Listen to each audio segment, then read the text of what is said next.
The Federal Reserve backlash has made the United States a target for currency termination. Following last week's announcement of QE2, China's leading credit agency downgraded the U.S.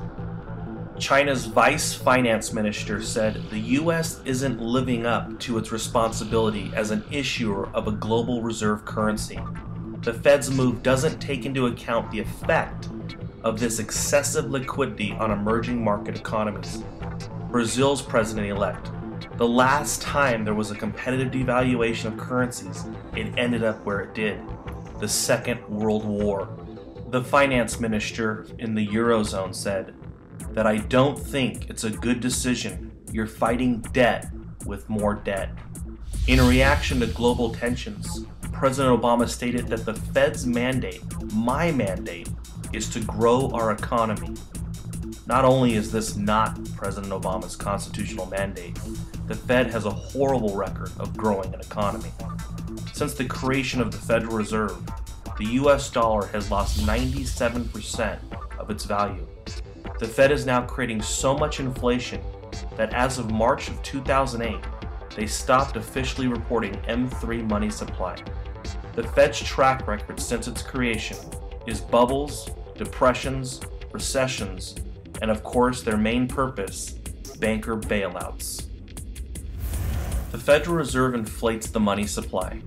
Rather than own up to the cost of war and overburdensome entitlements by taxing its citizens, U.S. politicians turn to the Federal Reserve for money produced by nothing, creating a shadow tax on all Americans.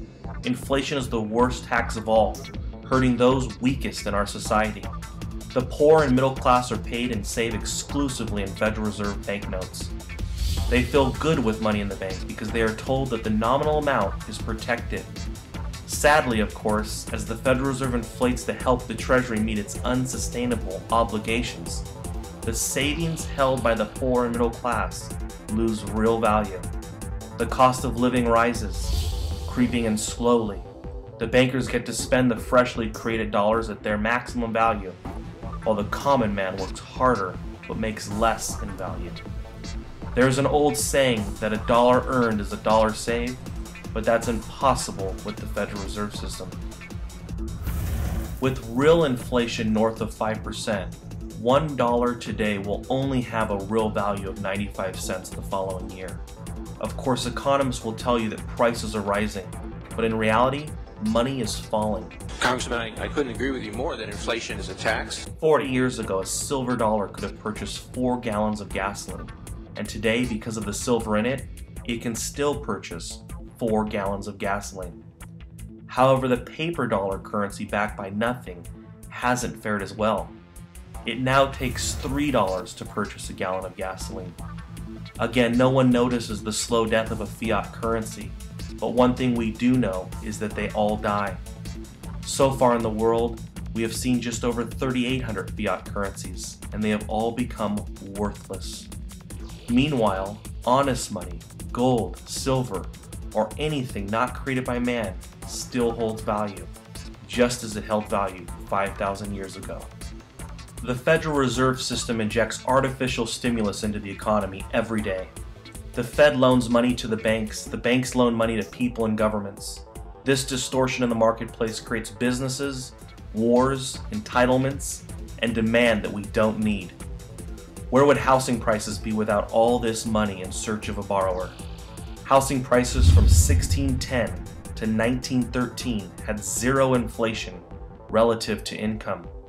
But in the last 10 years, we have seen what artificially low interest rates can do to a market. The Federal Reserve lowered interest rates dramatically, causing housing prices to soar. Housing inflation soared across the nation. Once the Federal Reserve raised rates, all of the artificial demand came crashing down. By having a small group of people set interest rates for the entire nation, it makes it impossible to allow the free market to set prices. When policyholders talk about interest rates being too high or too low, they're really talking about price fixing. Take a minute to think about interest rates. If the Fed, not the free market, lowers interest rates, homes, vehicles, and credit card payments become cheaper. When things that people want become cheaper, demand goes up. When interest rates go from 20% in 1980 to almost 0% in 2005, debt payments get cheaper, demand goes up, and prices go through the roof. The Fed literally pushes people into making decisions they otherwise would have not. Americans overconsume because money is cheap.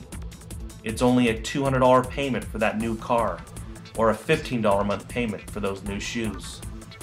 Not only does the Fed distort demand, but as a result, it distorts the jobs that are created to meet that demand. Rather than new jobs being created from innovation, jobs are created to meet the new consumer demand created by low debt payments. In fact, oftentimes because of the Fed, new ideas never even become a reality. Remember, when a bank decides to loan money to a risky subprime borrower, the bank is not loaning money to someone else.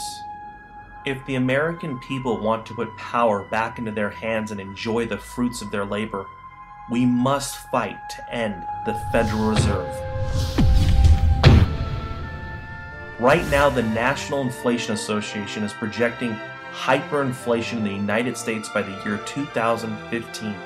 For more information about how you can prepare and prosper, please visit inflation.us.